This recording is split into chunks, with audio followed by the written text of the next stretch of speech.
I went to a school on a little school called Mount Allison University in Sackville, New Brunswick. And on my last day there, a girl came up to me and she said, I remember the first time that I met you. And then she told me a story that happened 4 years earlier. She said, on my day before I started university, I was in the hotel room with my mom and my dad, and I was so scared and so convinced that I couldn't do this, that I wasn't ready for university, that I just burst into tears.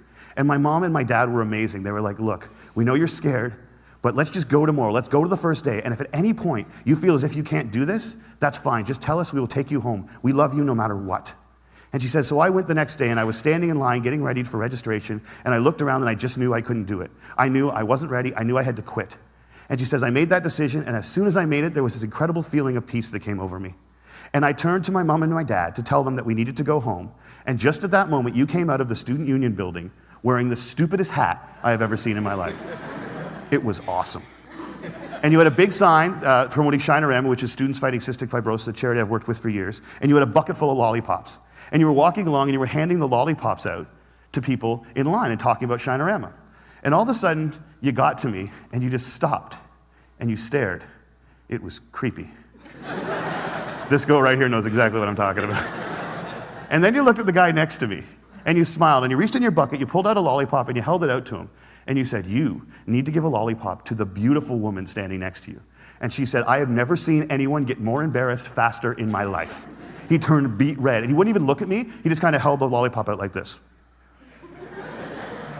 And I felt so bad for this dude that I took the lollipop. And as soon as I did, you got this incredibly severe look on your face, and you looked at my mom and my dad, and you said, look at that. Look at that. First day away from home, and already she's taking candy from a stranger. And she said everybody lost it. 20 feet in every direction, everyone started to howl. And I know this is cheesy, and I don't know why I'm telling you this. But in that moment when everyone was laughing, I knew that I shouldn't quit. I knew that I was where I was supposed to be, and I knew that I was home. And I haven't spoken to you once in the 4 years since that day, but I heard that you were leaving. And I had to come up and tell you that you've been an incredibly important person in my life, and I'm gonna miss you. Good luck. And she walks away, and I'm flattened. And she gets about 6 feet away, she turns around and smiles and goes, you should probably know this too. I'm still dating that guy 4 years later. A year and a half after I moved to Toronto, I got an invitation to their wedding. Here's the kicker, I don't remember that. I have no recollection of that moment, and I've searched my memory banks because that is funny, and I should remember doing it, and I don't remember it. And that was such an eye-opening, transformative moment for me to think that maybe the biggest impact I'd ever had on anyone's life, a moment that had a woman walk up to a stranger 4 years later and say, you've been an incredibly important person in my life, was a moment that I didn't even remember. How many of you guys have a lollipop moment, a moment where someone said something or did something that you feel fundamentally made your life better? All right. How many of you have told that person they did it? See, why not? We celebrate birthdays where all you have to do is not die for 365 days.